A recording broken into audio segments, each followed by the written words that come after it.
There's been a lot of talk about unionization in the game industry.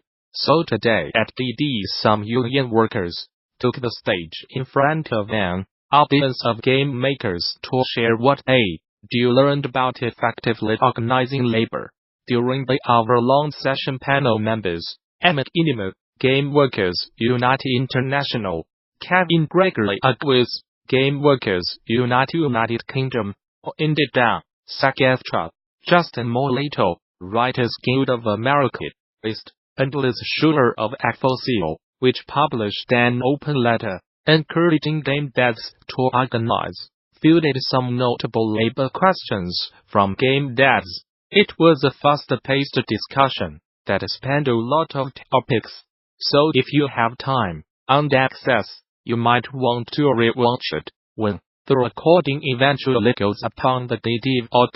While the latter half was dedicated to audience questions, Kinema first introduced everyone on the panel, which together spanned experience organizing voice actors, writers, game developers, electricians, and more. Right up front, Agwiz acknowledged that while he and his collaborators helped organize the United Kingdom's first game dev union, they had to do it by focusing on the national level, rather than taking a more traditional company-by-company approach, as opposed to unionizing shop by shop.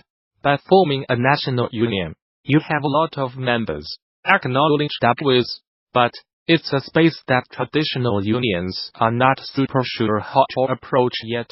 It's been a space that's been traditionally not unionized, and it's a challenge to figure out how to do it. The most important lesson there is to make sure that we listen. As organizers, added Molito, who talked a bit about his experience helping organize writers at digital media companies like Wise and Docker. When we are trained as organizers, we are told we'll have 2 ears and 1 mouth, and this we should be doing twice as much listening. So as an organization, we listened very closely to what the people in the digital media sector were saying. They were talking about overwork, underpay, and other common issues. Molito says his experience helping writers to unionize taught him the importance of using modern digital tools to organize at a workplace level and, more importantly, across the whole movement. To unionize the game industry, focus less on studios and more on the movement at large. One lesson that was extremely important is having a movement approach, added Molito. So we are not talking about organizing one shop or one place that happens to be the bad place to work. We are talking about organizing the entire industry, so standards are set across the board, no matter what company you are working for on any given day. We are no longer working in an economy where people work at one place for 30 to 40 years. People jump from place to place all the time. The game industry often works the same way, and Agwiz advises anyone trying to organize labor in this business to make as much noise as possible, as often as possible, in as many different channels as possible. It's a key piece of Game Workers UK's strategy, not only because it's good marketing, but because at this early stage in organizing, there's just a lot of questions to be asked and answered. We have a newsletter that's bi-weekly. We have a Discord where people can speak to us. We are going to have a weekly meeting just with our membership, where everyone can join and ask questions. Added Agwiz. We also have regional meetings once a month, so people can meet up in real life and get to know each other. We just constantly communicate what we are doing. Since most game industry workers are not familiar with what unions are or how they work, Agwiz says his nascent union has had to work hard to keep spreading the word about what they are doing. The high pace of work in the game industry has not helped. Everyone is working really hard. They are crunching. So, sometimes we also have to work hard to show them what we are doing, he said. SAG-AFTRAs also caution game makers not to overlook the value and necessity of making time for one-on-one conversations when you are trying to organize a group of workers. People need to feel enthusiastic about being part of something bigger, and direct face-to-face conversations are a great way to do that. You want to make sure that people are educated, that people are involved, and excited to be involved. Added down. So one-on-ones are super important. Schuler jumped in to say that, on the bright side, she has seen a recent surge in labor organization, citing the recent Marriott workers' strike as a good example of how workers can successfully fight for better pay and more protection on the job. We are seeing a movement moment, she added. I think people are discovering that they do not have to sit back and take it. They can fight back.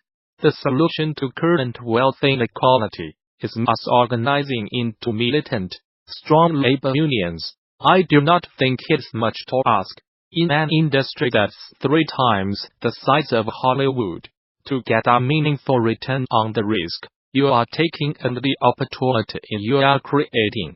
Schuler continued. The law protects workers who want to come together, no matter what your workplace looks like or what kind of work you do. It really is about this power dynamic, she continued. What we are seeing, not just in this industry, but everywhere, is this concentration where the profits go to a handful of people, and the working people get the short end of the stick. Schuler believes a lot of people in the game industry, and the world at large, have an outdated understanding of what labor unions do, and how members can benefit. They can offer viable portable health benefits, for example, which might be valuable in a game industry, which regularly sees independent workers and workers between jobs asking for money on platforms like GoFundMe to help cover medical expenses. People think portable benefits is a new concept, added Schuler. It's not. Unions have been giving workers benefits for decades. What's happening is the massive disparity of wealth inequality in this country. Little.